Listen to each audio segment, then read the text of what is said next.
আমরা বেশিরভাগ সময়ই কোথাও সিভি বা রেজুমে দিতে গেলে ওয়ার্ড ফাইল বা পিডিএফ ফাইল দিয়ে থাকি।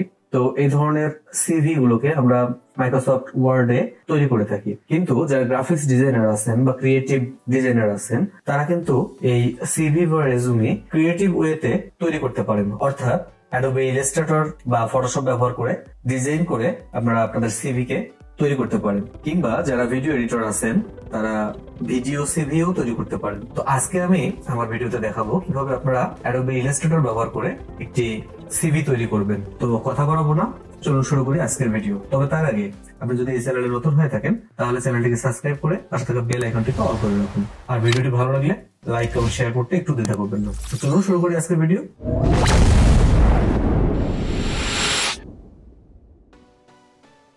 প্রথমেই অ্যাডোবি ইলাস্ট্রেটর সফটওয়্যারে চলে আসি। তো এখানে আমরা একটা আর্টবোর্ড নেব। আর্টবোর্ডের সাইজ আমরা নেব A4 সাইজ।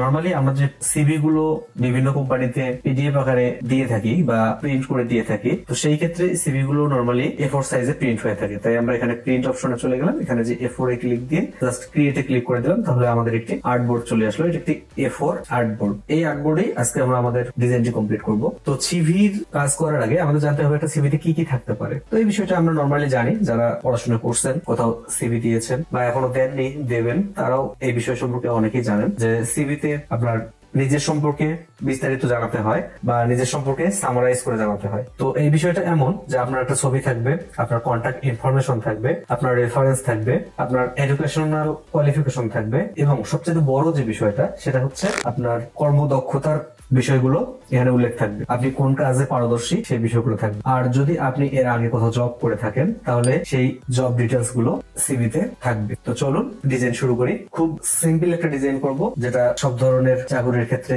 আপনারা সিভি হিসেবে পাঠাতে পারবেন। মাইক্রোসফট ওয়ার্ড ব্যবহার করেও এই ধরনের সিভি আপনারা তৈরি করতে পারবেন। তবে এটা আমি অ্যাডোবি ইলাস্ট্রেটরে দেখাচ্ছি। আমরা একটা শেপ নিলাম, রেক্ট্যাঙ্গেল শেপ। এর কালারকে ডিপ টাইপের একটি কালার দিয়ে দিলাম। আমরা এই অংশে কিছু ইনফরমেশন দেবো এবং এই অংশে কিছু ইনফরমেশন দেবো, এই জন্য এরকম দুভাগ করে নিলাম। আমরা আরেকটি রেক্ট্যাঙ্গেল শেপ নিলাম, এই অংশটিকে রিমুভ করে দিলাম, তাহলে এটি আমার এরকম একটি শেপ তৈরি হয়ে গেল। অ্যাকচুয়ালি ডিজাইন করার সময় খুব বেশি কথা বললে আসলে ডিজাইনের উপর থেকে মনোযোগটা নষ্ট হয়ে যায়। তাই আমি চাইবো, আমি ডিজাইন করতেছি, আপনারা মনোযোগ সহকারে এটা দেখুন, দেখলেই আপনারা এটা তৈরি করতে পারবেন। আমার মনে হয় এটাকে এক্সপ্লেইন করার কিছু নাই, তারপরেও যে জায়গাটাতে এক্সপ্লেইন করতে হবে আমি সেটা অবশ্যই দেখিয়ে দেবো। এরপরে এখানে আমরা একটা ছবি ব্যবহার করবো। ছবি ব্যবহারের জন্য আমি একটা স্কোয়ার শেপ নিলাম, আমি এই স্কোয়ার শেপটির মধ্যে ছবি ব্যবহার করব। তো এখানে আরেকটা ব্যাপার একটু বলে দেই যে আমরা একটি A4 সাইজ আর্টবোর্ড নিয়েছি। A4 সাইজে এটা প্রিন্ট হবে। তো প্রিন্টের সময় যেন আমাদের প্রয়োজনীয় অংশ কেটে না যায়, কিংবা চারপাশে যেন সুন্দর একটা মার্জিন থাকে, দেখতে যেন মার্জিত হয়, এই বিষয়গুলোর জন্য আমরা এখানে একটা মার্জিন দিয়ে নেবো। এই মার্জিনটা দেবো কিভাবে? এই যে পুরো আর্টবোর্ড সিলেক্ট করে আমি একটি শেপ নিয়ে নিয়েছি। এরপর অবজেক্টে এসে পাথ থেকে আমরা অফসেট পাথে ক্লিক করব এবং এখান থেকে -0.5 দিয়ে দেবো, অর্থাৎ চারপাশে আমাদের হাফ ইঞ্চির একটা মার্জিন তৈরি হয়ে যাবে। দেন এটাকে ওকে করে দেবো এবং রাইট বাটন ক্লিক করে মেক গাইড করে দেবো। তাহলে দেখো এখানে আমার একটি মার্জিন তৈরি হয়ে গেছে। তাহলে এই মার্জিনের ভিতরেই কিন্তু আমাদের লেখা বা গ্রাফিক এলিমেন্ট গুলো থাকবে যেগুলো আমরা দিতে চাই। তো এর মধ্যে আমি এরকম একটি শেপ নিয়ে নিলাম, স্কোয়ার একটি শেপ। এই শেপের মধ্যে আমি ছবি ব্যবহার করব। তো এটাকে আরেকটু মডিফাই করার জন্য দেখুন এই 3 কর্নারকে আমি ডাইরেক্ট সিলেকশন টুল দিয়ে সিলেক্ট করে নিলাম, এবং ভিতরে যে এই পয়েন্টটা আছে, এই পয়েন্টগুলো যখন চলে আসবে তখন এটাকে আমি ভিতরের দিকে দিলে দেখুন একটা শেপ তৈরি হয়ে গেল। এই পয়েন্টগুলো কিন্তু অ্যাডোবি ইলাস্ট্রেটরের লেটেস্ট যে ভার্সন গুলো আছে, 2020 এর পরের যে ভার্সন গুলো বা 2019 এর পরের ভার্সন গুলো, এগুলোতে পাবেন। তার আগের যে ভার্সন অর্থাৎ 2015 ভার্সন যারা ইউজ করেন তারা এভাবে নিতে পারবেন না। তবে এরকম শেপ আপনারা চাইলে অন্যভাবে তৈরি করতে পারবেন। এরপর আমি আবারও অবজেক্টে চলে গেলাম, এখান থেকে পাথ থেকে অফসেট পাথে ক্লিক করে দেখুন এটা মাইনাস থাকা অবস্থায় আমি এখানে দিলাম 1 to 5, দেন ওকে করে দিলাম। তাহলে আমার এই শেপের ভিতরে আরেকটা শেপ তৈরি হয়ে গেছে। এটা কালার পরিবর্তন করে দিলে আপনারা বুঝতে পারবেন। তাহলে এই একটা শেপ তৈরি হয়েছে, তার ভিতরে আরেকটা শেপ তৈরি হয়ে গেছে। এখন এই শেপটা এবং এই পিছনের ত্রিভুজ আকৃতির শেপটাকে একসঙ্গে সিলেক্ট করে আমি ডাইরেক্ট ক্লিক দিলাম, তাহলে এই দুটি আমার আলাদা হয়ে গেছে। এর কালারকে আমি পরিবর্তন করে এই কালারের সাথে ম্যাচিং করে দিলাম। তাহলে দেখুন এই শেপটি এখান থেকে আমার এই কালার, এখান থেকে আবার ওই কালার তৈরি হয়ে গেছে। এখন এর মধ্যে আমি ছবি বসাবো। তবে আমি আপাতত এখানে ডামি একটি আইকন বসাই রাখবো। তো আইকন গুলো আমরা কোথায় পাবো? আমি উইন্ডো থেকে সিম্বলে চলে গেলাম। এখানে দেখুন বেশ কিছু আইকন আছে, তো আমি এখান থেকে একটা আইকন দিয়ে রাখতেছি।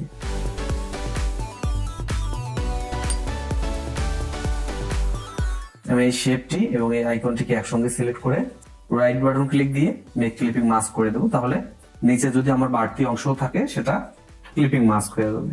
এরপর এখানে আমি আরেকটি শেপ নিয়ে নিচ্ছি। এই শেপের মধ্যে আমি নাম লিখবো।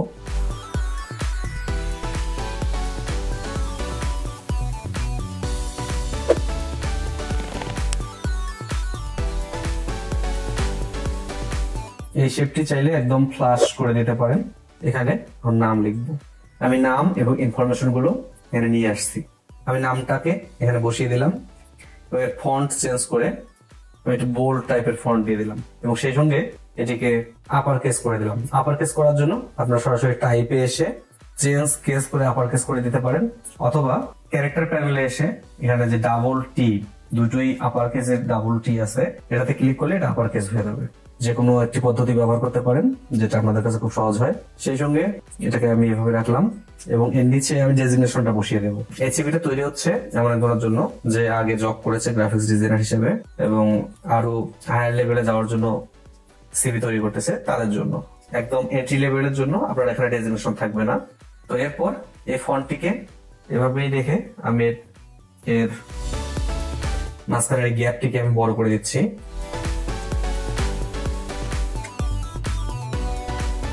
এবং অ্যালাইন গুলোকে আমি মিডল করে দিলাম। তাহলে দেখুন এখানে নাম দিলাম, ডেজিগনেশন দিলাম। এরপর এখানে ফন্টটিকেও আমি আপার কেস করে দিলাম এবং একই ধরনের ফন্ট ইউজ করতেছি। এর কালারকে আমি হালকা করে দেবো, 70% ব্ল্যাক কালার করে দিলাম এবং এর সামনে আমি একটি আইকন ইউজ করব। যেহেতু গ্রাফিক্স ডিজাইনারের ছবি হতে যাচ্ছে, এটাতে গ্রাফিক্যাল কিছু ব্যাপার ইউজ করতেই হবে, তাই আমি এখানে একটা আইকন ইউজ করলাম। আইকনে আমি একটা প্রোফাইলের ছবি দিয়ে দিলাম বা আইকন দিয়ে দিলাম। এর কালারটা আমি পরিবর্তন করব। সিম্বল থেকে কোনো কিছু ইউজ করলে যদি এর কালার পরিবর্তন করতে হয়, এটাকে আপনাকে অবজেক্ট থেকে এসে এক্সপান্ড করে নিতে হবে অথবা সিম্বল থেকে লিঙ্কটাকে ক্লোজ করে দিতে হবে। তো আমি লিঙ্কটাকে ক্লোজ করে দিলাম এবং এর কালারকে পরিবর্তন করে হোয়াইট করে দিলাম। তাহলে দেখুন খুব সহজে একটা আইকন তৈরি হয়ে গেছে।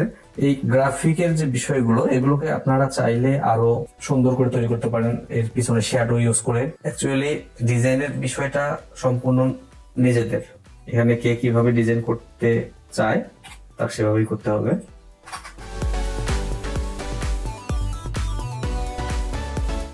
আমি পিছনে একটি শ্যাডো দিয়ে দিলাম।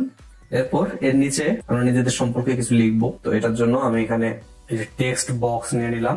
টেক্সট বক্স নিলে অটোমেটিকলি লরেম ইপসাম টেক্সট চলে আসে। তো আমি সেই টেক্সট ইউজ করলাম এবং সেটাকে আর অবশ্যই আপার কেস লাগবে না, আপার লোয়ার মিক্সড কেস করে দেবো। আপনারাও চেষ্টা করবেন আপার লোয়ার মিক্সড কেস করে রাখতে। এই ফন্টটাকে আমি অফিস লাইট ফন্ট করে দিলাম। আমার এই ফন্টটি চেঞ্জ হয়ে গেছে, এটিকে আবার আমি আগের মতো করে দিচ্ছি এবং এর কালারকে 70% ব্ল্যাক রাখতেছি। আমি আবারও বলতেছি, ডিজাইনের বিষয়গুলো আসলে নিজেরা কিভাবে করতে চান সেভাবেই করবেন। আমি শুধু আপনাকে হিন্ট দিতে পারি। এরপর এই ধরনের আইকন ব্যবহার করে আমি দেবো জব এক্সপিরিয়েন্স, তারপর দেবো স্কিল। আমি পুরো কাজটা করতেছি, আপনারা দেখতে থাকুন।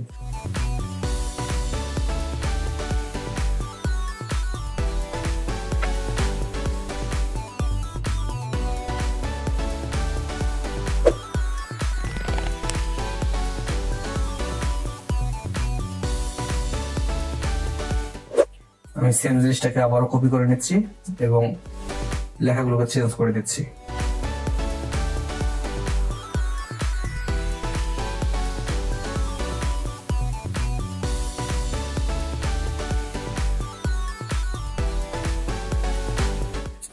জব এক্সপিরিয়েন্সের এখানে এই আইকনটাকে আমি চেঞ্জ করে দিব।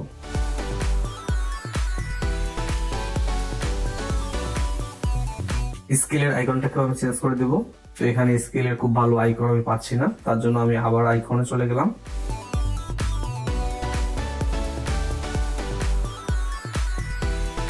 এখানে স্কেল গুলোকে আমি আইকন আকারে সাজিয়ে তার লেভেলটাকে দেখিয়ে দেবো। তার জন্য আমি প্রথমে আইকন গুলোকে নিয়ে আসি এই আইকন গুলো কিভাবে আমি এখানে পাচ্ছি এই বিষয়ে আমার আরেকটা ভিডিও আছে, আই বাটনে লিংক দেওয়া থাকবে, ভিডিওটি দেখে আসবেন। তাহলে খুব সহজেই আপনারা এভাবে ইলাস্ট্রেটরের ভিতরে ডিফল্ট আইকন সেট করে রাখতে পারবেন, যে কোনো ধরনের আইকন, ভেক্টর, যা পরবর্তীতে আপনারা ব্যবহার করতে পারবেন। তো খুব সহজেই আপনারা এটা করতে পারবেন। তো এই জন্য ওই ভিডিওটা দেখে আসবেন, তাহলে আপনাদের জন্য অনেক সহজ হয়ে যাবে।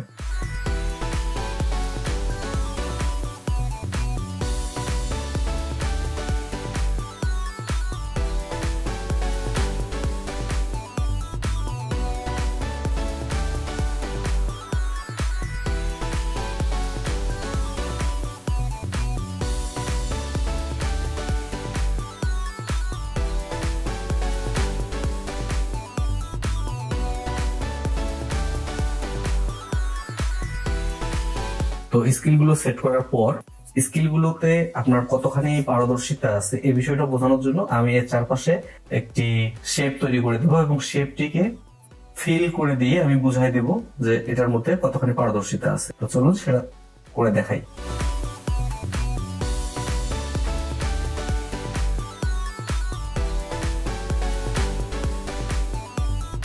আমি এটার স্ট্রোক দিয়ে নিলাম। এরপর এটিকে কপি করে কন্ট্রোল-সি দিয়ে কপি করে কন্ট্রোল-এফ দিয়ে পেস্ট করে এই স্ট্রোকটাকে আমি বড় করে দেব এবং এর কালারকে এই কালারটা দিয়ে দেবো। এই অবস্থায় আমি এটিকে কপি করে সবগুলোর পাশে বসিয়ে দেব এবং পরবর্তীতে কোনটাতে আমার কতটুকু স্কিল আছে তা দেখিয়ে দেব। আপনারা নিশ্চয়ই বুঝতে পারতেছেন কোনটা কোন সফটওয়্যারের আইকন। অ্যাকচুয়ালি ডিজাইনারদের সিভির কারণে আমি এভাবে করলাম, আপনারা চাইলে অন্যভাবে করতে পারেন। এখন দেখুন আমি যদি এই সাইডটা ডিলিট করে দিই, তার মানে বোঝা যাচ্ছে যে এটা মোটামুটি 75 to 80% স্কিল, এটা 90% স্কিল। প্রিমিয়ার প্রোতে এর চাইতে কম।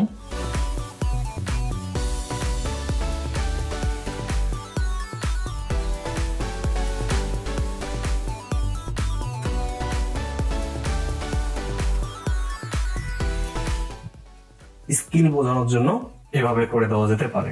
আপনারা চাইলে এগুলো ব্যবহার করতে পারেন, কিংবা এর নিচে নিচে আপনারা সেই সফটওয়্যারের নাম এবং কত পার্সেন্ট স্কিল আছে, নিজেকে কত পার্সেন্ট স্কিল মনে করেন এই বিষয়গুলো উল্লেখ করে দিতে পারেন।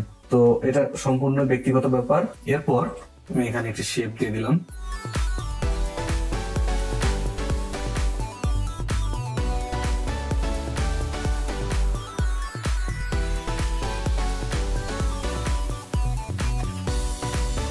এই বিষয়গুলো আসলে ডিজাইনের, আপনারা যে যেভাবে পারেন সেভাবে ডিজাইন করবেন, কোনো সমস্যা নেই।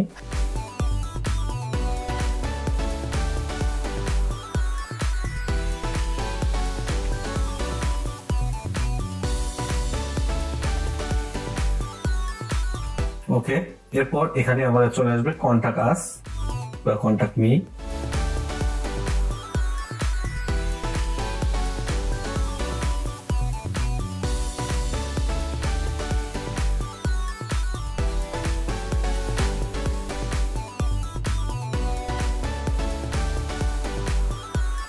একইভাবে এখানে দেবো এডুকেশন, সবশেষে দেবো রেফারেন্স। বিষয়গুলো আমি স্কিপ করে যাচ্ছি, পুরো ডিজাইনটা করে দেখাচ্ছি, যেহেতু ভিডিওটা অনেক বড় হয়ে যাচ্ছে। এত বড় ভিডিও দেখতে আপনাদের বোরিং লাগে, আমি কাজটা কমপ্লিট করে আপনাদের দেখাচ্ছি।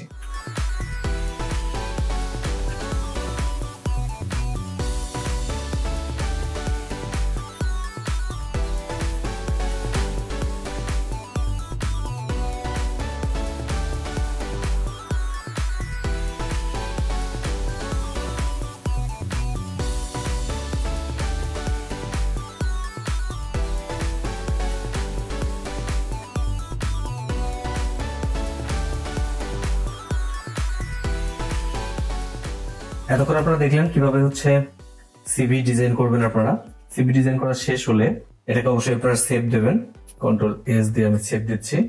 সেই সঙ্গে এটাকে, যেহেতু এটা ইলাস্ট্রেটর ফাইল, তো আপনারা কোনো কোম্পানিতে এটা পোস্ট করতে গেলে তো অবশ্যই ইলাস্ট্রেটর ফাইলে দিতে পারবেন না, সেক্ষেত্রে এটাকে আপনারা অবশ্যই পিডিএফ এ সেভ দিয়ে দেবেন। এটাকে পিডিএফ এ সেভ দিতে গেলে কন্ট্রোল-শিফট-এস দিয়ে আপনারা সেভ অপশনে চলে আসবেন। এখান থেকে দেখুন অ্যাডোবি ইলাস্ট্রেটরের এই অপশনটিকে চেঞ্জ করে অ্যাডোবি পিডিএফ করে দেবেন। এখান থেকে যদি আপনাদের একটাই আর্টবোর্ড থাকে তাহলে অল করে রাখবেন, অথবা এখানে রেঞ্জ থেকে 1 দিয়ে রাখবেন, আমি এখানে 2 দিয়ে দিচ্ছি, দেন এটাকে সেভ দিয়ে দেবেন, তাহলে এটা সেভ হয়ে যাবে। এখানে আপনারা আরেকটা কাজ করতে পারেন, এখান থেকে ফ্রেশ কোয়ালিটি দিয়ে প্রিজার্ভ ইলাস্ট্রেটর এডিটিং ক্যাপাবিলিটিস এই টিকসেটটা উঠিয়ে দিতে পারেন। সেভ দেওয়ার সময় ফ্রেশ কোয়ালিটি এবং প্রিজার্ভ ইলাস্ট্রেটর এডিটিং ক্যাপাবিলিটিস এটাকে উঠিয়ে দিয়ে তারপর সেভ দিতে পারেন। সেক্ষেত্রে আপনাদের পিডিএফ এর সাইজটা ছোট হয়ে যাবে, পাঠাতে অনেক সুবিধা হবে, এবং কোনো কারণে তারা যদি ইলাস্ট্রেটরে ওপেনও দেয় সেক্ষেত্রে ওটা আপনাদের এডিটেবল থাকবে না। এই সুবিধাটা আপনারা নিতে পারেন। চলুন দেখে নেই আমাদের ফাইলটা সেভ হয়েছে, এই যে পিডিএফ ফাইল। তাহলে এই ছিল আজকের ভিডিও। আশা করি ভিডিওটা আপনাদের ভালো লেগেছে। ভিডিওটি ভালো লাগলে লাইক এবং শেয়ার করতে একটু দ্বিধা করবেন না। আর পরবর্তী ভিডিও দেখার আমন্ত্রণ রইল। আজকের জন্য এই পর্যন্তই। আল্লাহ হাফেজ।